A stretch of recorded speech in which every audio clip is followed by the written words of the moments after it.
Today we've got our hands on the Ford Expedition and we are taking it on an expedition all the way to Ras Al Khaimah to drive around in the mountains.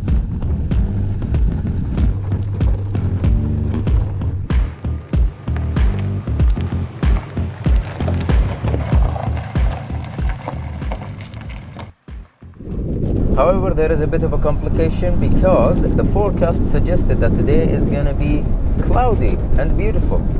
But it is not. It is 41 degrees at the moment, so that was a blatant lie. But that's not going to change the fact that we're going anyways. We should arrive to our destination in half an hour, but in the meantime, I could tell you a little bit more about the expedition itself. What we have today is specifically the Timberline edition, which is the highest off-road spec version of the new Expedition. So for starters, we talk about the engine, which is the 3-liter EcoBoost twin turbocharged V6 that we got accustomed to. We find the same engine in the Ranger Raptor and also in the F-150 as well. This specific example pushes about 450 horsepower and close to 550 Newton meters of torque, which is plenty enough to make this 7-seater go off the line pretty quickly. What is nice about this though is that you can take it on road trips such as these and you will not feel uncomfortable because, for starters, you have this big screen in the middle that you can also find in the other models, and this one has Android Auto and Apple CarPlay as well. You also get really comfortable seats that are made out of leather that are also heated and ventilated. So in this 41-degree weather, I can keep cool. It comes with Ford's most commonly used 10-speed automatic that we find in all of their cars nowadays in their lineup, that delivers the power to a part-time 4x4 four-wheel drive system. Now I have to admit one thing about the Expedition is that a few years ago I didn't even know that there was something called the Expedition. I used to see it on the road, but it was very unnoticeable. I didn't realize that it existed until a friend of mine bought an Expedition, and then it started to come to me. I used to see this car everywhere, but I never even cared about it existing. And that's the nice thing about it, is that this could be the ultimate sleeper car. It's a 7-seater family SUV that can go fast and go everywhere. What's there not to love about this? Now, what I love about this generation that they improved on from the previous one is that the previous one used to suffer a lot from the open differential, especially in the rear. But now you have the differential lock in the back, which helps you a lot when you're off-roading. And that's going to be very handy once you select one of the off-road driving modes, which 7 of them are available. So you have normal mode, eco mode, sport mode, and tow mode as well, if you want to tow things. And once you get to the off-road bits, you have a slippery mode, and then the most two important ones, mud and sand. But today, again, we are going on a mountain road, which I personally think is the perfect setting for this type of car. So this platform itself, the 10-speed and the V6 twin-turbo EcoBoost that we find, now this I think is one of the best things that we've got this generation of Ford, because that formula is just so perfect for their new lineup. It is a powerful V6, and the 10-speed helps with the power delivery and at the same time helps up with the fuel economy on the road. And it is kind of a cookie cutter formula that fits for trucks and SUVs. That's why we find this formula in the F-150, we find it in the Ranger Raptor, and now we find it in the Expedition. And it just works. However, since this is a 7-seater and arguably a much better car than the others, it is also heavier. And if it is heavier, it means that it needs more power to move the car. And if it needs more power, it's going to use more fuel. So naturally, the fuel economy in this thing is, it is acceptable, sort of, because at the moment, I've had the car for about 4 days now. And in those 4 days, I managed to average 16.5 liters per 100 kilometers. And then you've got the most American thing in this car, cup holders. You get a lot of cup holders. And if those cup holders are not enough and you want to chill your drinks, you've got this fridge over here. So by now, I think you can see why I genuinely think this is the perfect road trip car. And now we are gonna enter the mountain trail officially. And now we can start testing how it performs off the road. it turns from a normal road to a gravel road. I'm gonna switch now to sand mode, and then in the middle of the dashboard underneath the screen you have the traction control button. Now the mode already turns off traction control, but if you hold the button it turns off stability control as well. So now stability control is off, traction control is off, and we are in 4-wheel high. And if you don't want to be in 4-wheel high, you want to be in 4-wheel low, for example, you can choose one of these 4 dials over here. So you could switch from 4H, 4L, 2H, which is 2-wheel drive, and then if you are really not sure, you can leave it to the car and press 4A.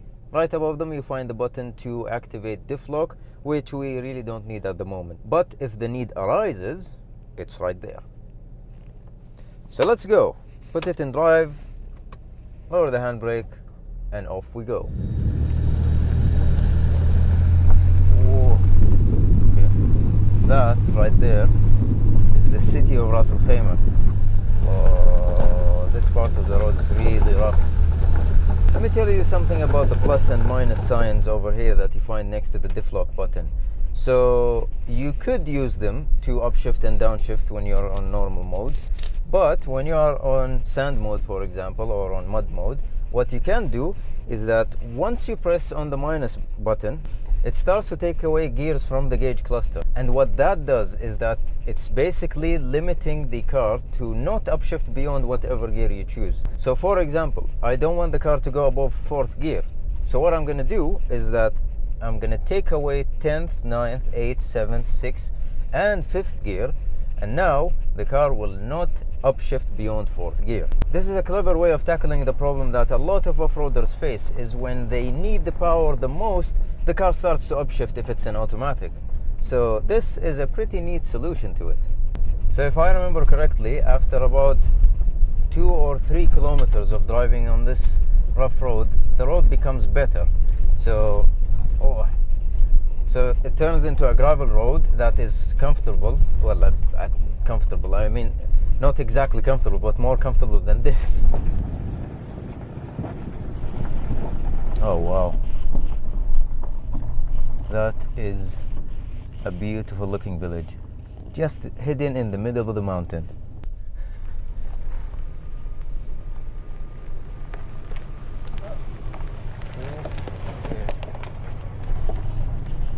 Oh, there's a big boulder.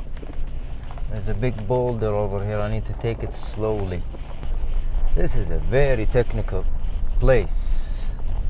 It's not suitable for beginners and not suitable for weak cars.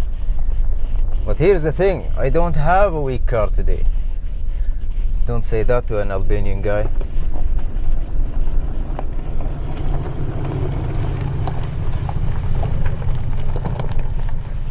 But I do like this trail. I mean, it is not exactly dangerous, it is just technical. So it brings out the best out of your car. Especially when you are at low RPMs over here. And since you are on low RPMs, you're barely relying on boost. So all the power that you're getting is from the engine itself.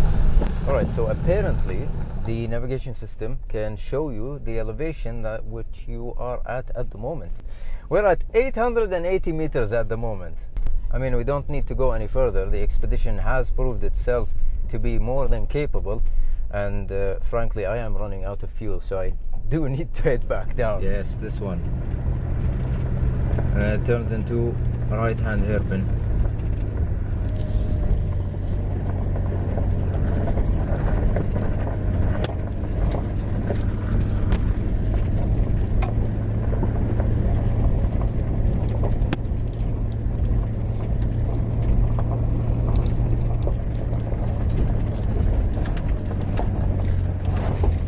This one's the worst.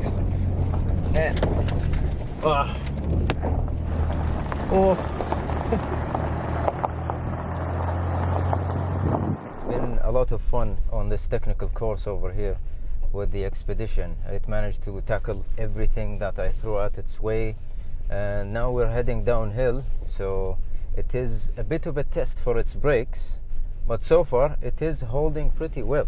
Even though the engine is twin turbocharged and you think it needs to rely on those turbos to produce any amount of power, going uphill over here, the engine on its own managed to push enough power for the car to go without any trouble.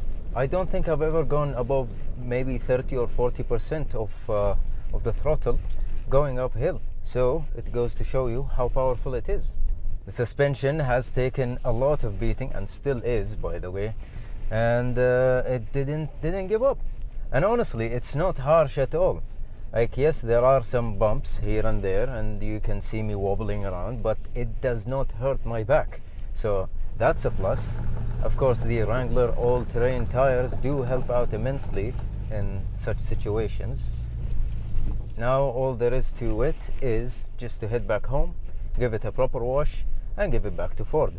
And while going downhill, I could just tell you in confidence that I genuinely think this is the SUV of the year. Well, at least in my personal preference. I know a lot of people would probably go for the Stealth more, which is a street spec of the Expedition, but I don't like an SUV that can go anywhere, so this is the one to get.